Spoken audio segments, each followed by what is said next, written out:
Topic आगे लेना है R voltage. Good morning student, plasma science academy की ऑनलाइन क्लासेस में आप सभी का स्वागत है। आज वापस हम कक्षा 10 की विज्ञान विषय पर चर्चा करने जा रहे हैं। इसमें हमारा जो टॉपिक चल रहा था वो प्रकाश वाला टॉपिक चल रहा था,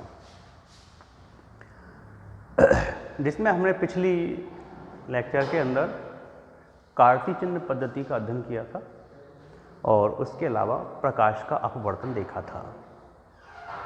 प्रकाश का अपवर्तन किसे कहते हैं, अपवर्तन के क्या क्या कारण हो सकते हैं, यदि प्रकाश को अविलंबवत गिराया जाए तो किस प्रकार से अपवर्तन होता है, इसके बारे में हमने चर्चा की थी।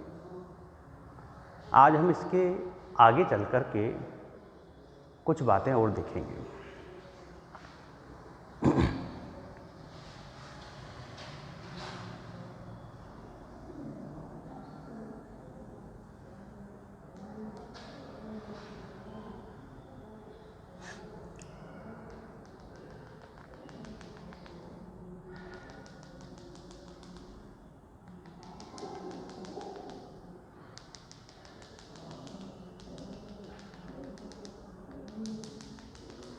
देखिए बेटा, ये अगर जल है, ये पृथक्कारी तल है, इसके ऊपर वायु है। वायु मतलब विरल माध्यम,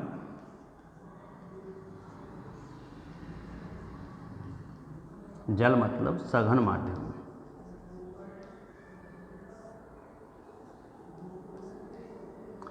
इस जगह पर हम यदि एक अविलंब बना दें,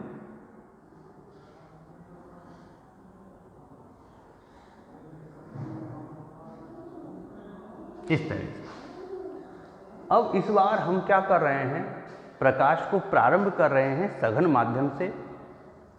ध्यान दें, हमेशा आवश्यक नहीं है कि विरल माध्यम से ही प्रकाश प्रारंभ करें। हम प्रकाश को प्रारंभ करने जा रहे हैं सघन माध्यम से।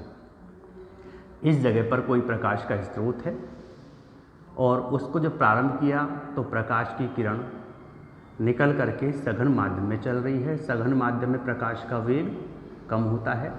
इस तरह से प्रकाश की किरण चली पृथक्कारी तल तक। जानते हैं, सघन माध्यम से विरल माध्यम में जाएगी तो प्रकाश का वेग बढ़ेगा और प्रकाश का वेग बढ़ेगा तो प्रकाश की किरण अविलंब से दूर हटेगी। तो इस तरह से ये प्रकाश की किरण कुछ इस प्रकार से अपवर्तित होकर के निकल गई। यहाँ पर ये वाला कोण था कोण आई अर्थात आपतन कोण, ये वाला कोण है कोण आर अर्थात अपवर्तन कोण। देखने से पता लग रहा होगा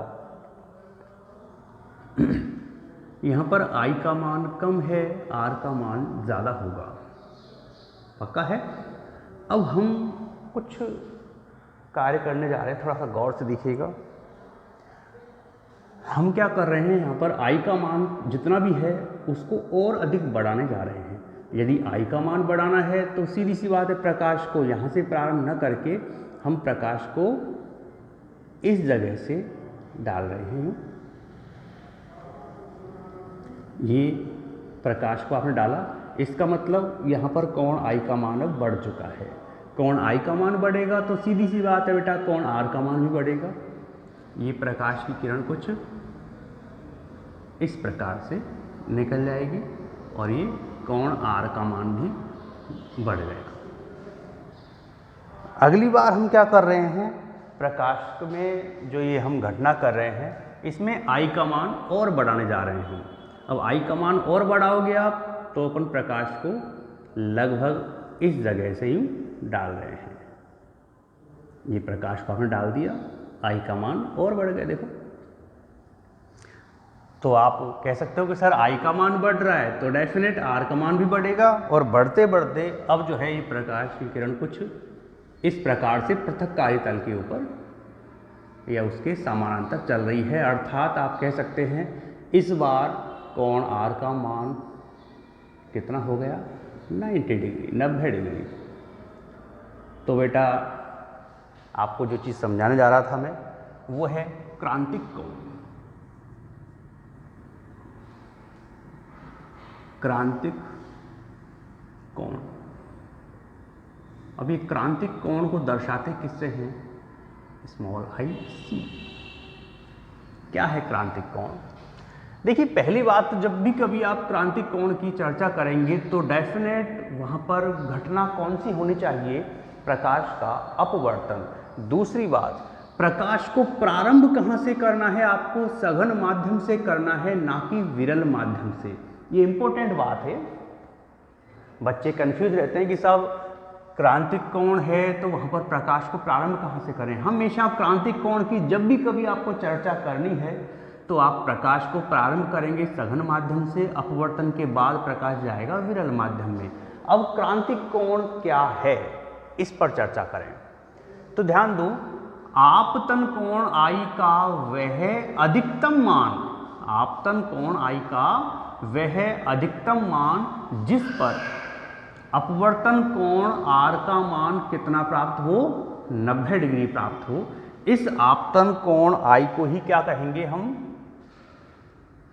IC अर्थात क्रांतिक कोण। लेकिन कब? जब अपवर्तन की घटना हो और प्रकाश सघन माध्यम से विरल माध्यम में प्रवेश कर रहा हो। समझ में आ गया होगा तुम्हारे? क्रांतिक कोण किसे कहेंगे? क्रांतिक कोण क्या है? जब प्रकाश के अपवर्तन की घटना हो रही हो और प्रकाश सघन माध्यम से विरल माध्यम में प्रवेश कर रहा हो, तो आपतन कोण I का वह अधिकतम मान, मतलब हम जितना ज़्यादा कर सकते हैं उतना ज़्यादा, वह अधिकतम मान जिस पर अपवर्तन कोण R का मान 90 डिग्री प्राप्त हो, उस आपतन कोण को ही हम क्या बोलेंगे? क्रांतिक कोण या कोण IC। समझ में आया? तो ये है क्रांतिक कोण IC। हमने जो यहाँ पर येलो कलर की ये प्रकाश खींचा है या ये येलो कलर से जो लिखा है वो ही क्रांतिक कोण को दर्शा रहा है। वाइट कलर और जो ये पिंक कलर में जो लिखा है वो नहीं। एक और वापस हम चर्चा कर लें क्रांतिक कोण के बारे में। जब प्रकाश के अपवर्तन की घटना हो तथा प्रकाश सघन माध्यम से विरल माध्यम में प्रवेश कर रहा हो, तो उस समय क्या होगा? आपतन कोण I का वह अधिकतम मान जिस पर अपवर्तन कोण R का मान 90 डिग्री प्राप्त हो, वह आपतन कोण ही क्या कहलाएगा? क्रांतिक कोण, और जिसे हम किससे दर्शाएंगे? कोण IC से। अब यहाँ पर सीधी सी बात है बेटा, जब क्रांतिक कोण की बात कर रहे हैं तो क्रांतिक कोण के समय आपतन कोण I जो होता है वो तो क्या कहलाएगा? क्रांतिक कोण IC, और जो अपवर्तन कोण R है उसका मान कितना प्राप्त होगा? 90 डिग्री प्राप्त होगा। ये दो बातें आपको ध्यान में रखनी है। तो ये तो हमने चर्चा कर ली क्रांतिक कोण की। इसके जस्ट बाद में अगला टॉपिक आपका आता है पूर्ण आंतरिक परावर्तन।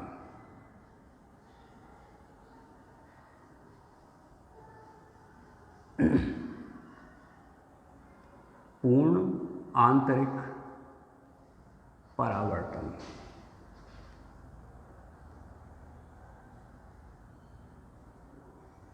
अभी पूर्ण आंतरिक परावर्तन की जो घटना है, हालांकि नाम से पता लग रहा है आपको कि परावर्तन होना चाहिए, और जब शब्द परावर्तन आता है तो हमारे दिमाग में एक बात आती है कि भाई परावर्तन की जो घटना है वो तो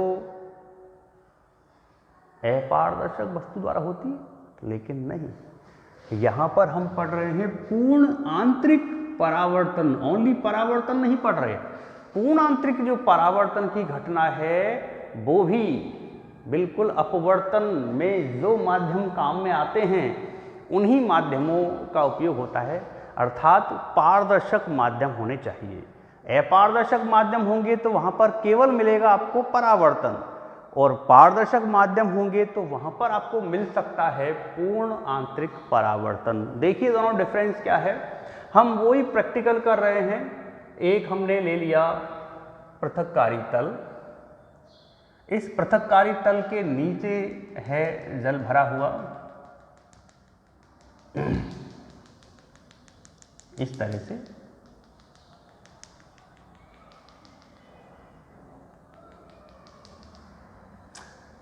ऊपर इसके वायु है, अर्थात ये तो है विरल माध्यम,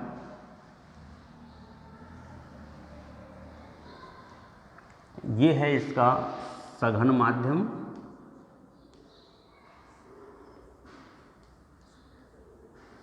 यहाँ पर है अविलंब,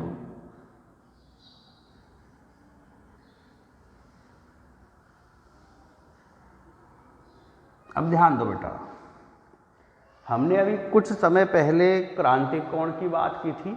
मान लीजिए आप कोण आई को, जो क्रांतिक कोण है वो इतना है, इस कोण से यदि आप प्रकाश को डालते हैं तो ये प्रकाश पृथक्कारी तल के समानांतर इस प्रकार से गति कर रहा है। तो इसलिए यहाँ पर ये वाला कोण तो क्या कहलाएगा, क्रांतिक कोण IC, और ये वाला कोण अपवर्तन कोण है जिसका मान हो जाएगा 90 डिग्री। ठीक। अब यदि आप कह रहे हैं कि नहीं सर, हमको तो यहाँ पर जो आपतन कोण I है उसका मान क्रांतिक कोण IC से भी ज़्यादा करना है। ज़्यादा करना है तो क्या होगा, प्रकाश को आप कुछ इस प्रकार से डालेंगे, यूं, ये प्रकाश डाल दिया तो सीधी सी बात है R का मान भी बढ़ना चाहिए। तो अब अपवर्तन के बाद प्रकाश कुछ इस प्रकार से निकल जाएगा। ध्यान दें, क्या हो रहा है, कुछ अलग हो गया। हमने तो अब तक ये पढ़ा था कि अपवर्तन की घटना में प्रकाश एक माध्यम से निकलकर दूसरे माध्यम में पहुंचता है और अपने मूल मार्ग से भटक जाता है। लेकिन यहाँ पर क्या हो रहा है, अगर आपने अपवर्तन की घटना में आपतन कोण I का मान क्रांतिक कोण IC से भी ज़्यादा कर दिया है, देखिएगा यहाँ पर आपतन कोण का मान IC से भी ज़्यादा हो रहा है, तो इस अवस्था में क्या हुआ कि जो प्रकाश दूसरे माध्यम में जाना चाहिए था वो नहीं जा रहा, बल्कि लौटकर, कहाँ से लौटकर, पृथक्कारी तल से लौटकर वापस उसी माध्यम में लौट रहा है। और इस घटना को ही क्या कहेंगे हम, पूर्ण आंतरिक परावर्तन। समझिए डेफिनेशन।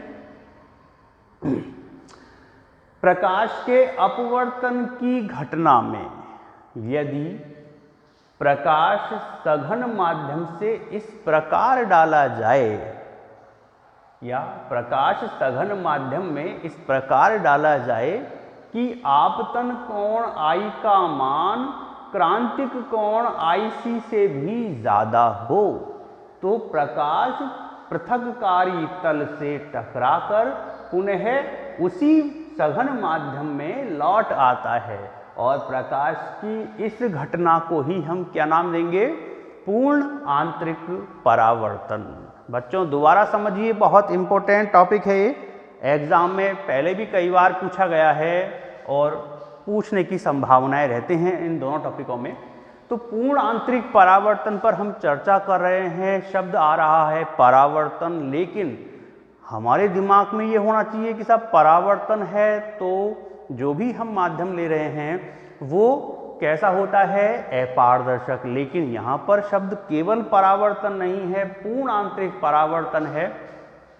और पूर्ण आंतरिक परावर्तन के लिए हमारे पास जो माध्यम होंगे वो दोनों ही माध्यम कैसे होंगे, पारदर्शक होंगे। दूसरी बात, प्रकाश को आप हमेशा कहाँ से प्रारंभ करेंगे, सघन माध्यम से, ना कि विरल माध्यम से। अब यहाँ पर पूर्ण आंतरिक परावर्तन की डेफिनेशन क्या बन जाएगी, प्रकाश के अपवर्तन की घटना में जब आपतन कोण I का मान, भाई प्रकाश को आप सघन माध्यम से प्रारंभ कर रहे हैं और आपतन कोण I का मान क्रांतिक कोण IC से भी ज़्यादा कर दिया है, तो अपवर्तन के पश्चात प्रकाश पुनः उसी माध्यम में लौट आता है। और प्रकाश की इस घटना को ही क्या नाम दिया जाता है, प्रकाश की इस घटना को नाम दिया जाएगा पूर्ण आंतरिक परावर्तन। यहाँ पर ध्यान रखने की बात क्या है बेटा, कि जो I है,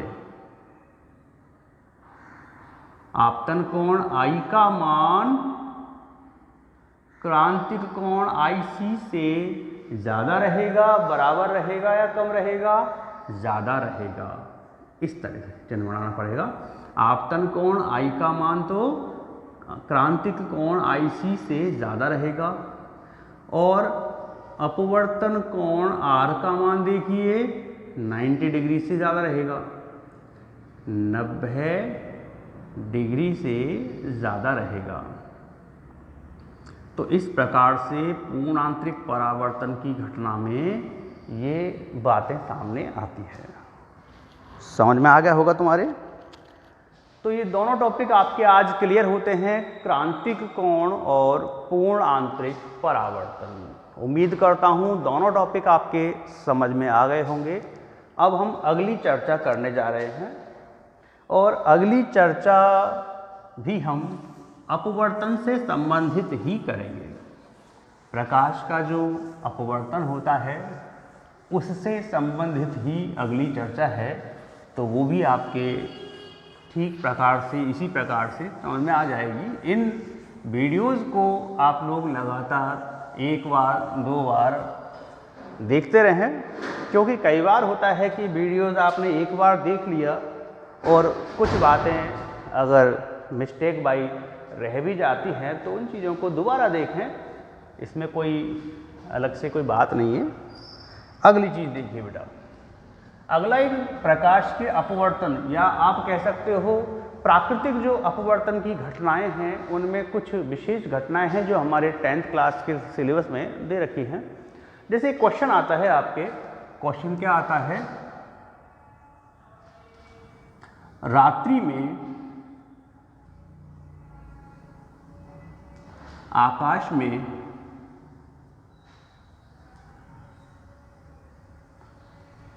तारे क्यों टिमटिमाते हैं?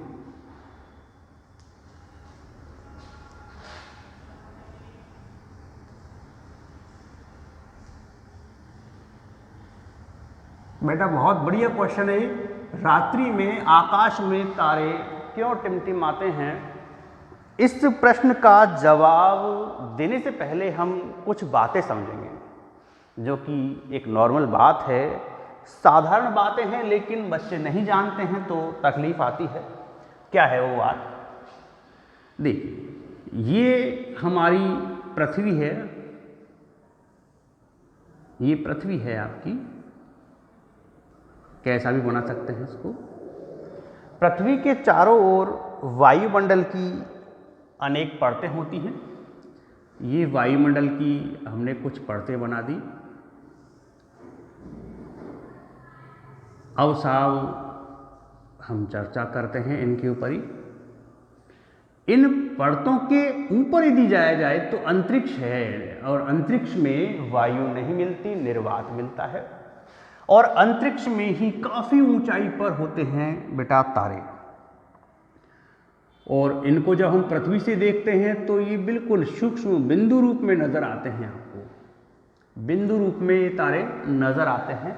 हालांकि कई ऐसे तारे भी हैं जिनका आकार तो सूर्य से, पृथ्वी से भी काफ़ी बड़ा होता है, लेकिन अंतरिक्ष में काफ़ी अधिक ऊंचाई होने के कारण ये तारे हमें बिल्कुल एक बिंदु रूप में नज़र आते हैं। आप लोगों ने भी प्रैक्टिकल देखा होगा, रात्रि में जब हम छत पर होते हैं तो ये जो तारे हैं वो अपने स्थान के इर्द गिर्द हिलते डुलते, झिलमिलाते हुए, टिमटिमाते हुए नजर आते हैं। तो उसी का रीज़न क्या है देखिए, समझिए।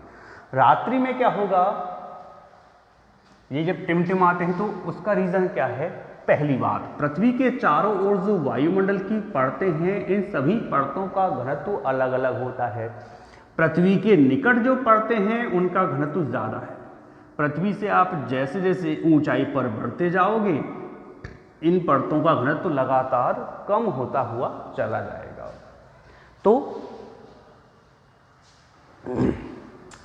तो भाई क्या फर्क पड़ रहा है इससे? दिन के समय या रात्रि काल में सूर्य के तापमान की चर्चा करें, क्या तापमान हमेशा निश्चित रहता है क्या? ना, जो तापमान है वो भी हर घड़ी हर क्षण परिवर्तित होता रहता है। अब जब तापमान हर घड़ी परिवर्तित होगा तो उस टेम्परेचर की वजह से इन वायुमंडल की परतों का घनत्व भी लगातार हर क्षण बदलता रहता है। अब हम बात करेंगे रात्रि की। रात्रि में जब इन तारों से कोई प्रकाश की किरण चल रही है तो ये प्रकाश की किरण निर्वात से चलते हुए जैसे ही इन वायुमंडल की परतों में प्रवेश करती है उसका क्या होगा, अपवर्तन होगा। फिर दूसरी परत में प्रवेश करेगी, फिर अपवर्तन होगा, फिर तीसरी में प्रवेश करेगी, फिर अपवर्तन होगा। तो इसका मतलब कई बार अपवर्तन होने के बाद ये प्रकाश की किरण हमारी पृथ्वी तक पहुंच पा रही है। इसीलिए जो अंतिम बार अपवर्तन हो रहा है उसी की दिशा में आपको ये तारे का प्रतिबिंब नजर आएगा। अगली क्षण क्या होगा, वापस तापमान में परिवर्तन, तापमान में परिवर्तन से इन परतों के घनत्व में परिवर्तन, और घनत्व में परिवर्तन की वजह से अपवर्तन की दिशा परिवर्तित हो जाती है। और इसीलिए अब ये तारा आपको किसी यानी कि जो इसकी मूल स्थिति है उसके दूसरी तरफ नजर आएगा। फिर अगली क्षण क्या होगा, वापस टेम्परेचर चेंज, टेम्परेचर चेंज तो क्या होगा, फिर वापस ये जो दे रखी है परतें उनका घनत्व चेंज, और फिर वापस अपवर्तन की दिशा परिवर्तित हो जाएगी। तो इसीलिए हम कह सकते हैं कि इन परतों के घनत्व में लगातार परिवर्तन हो रहा है। इसीलिए तारों से चलने वाले प्रकाश का वायुमंडल की परतों में बार बार अपवर्तन होने के कारण ही रात्रि में तारे टिमटिमाते हुए नजर आते हैं।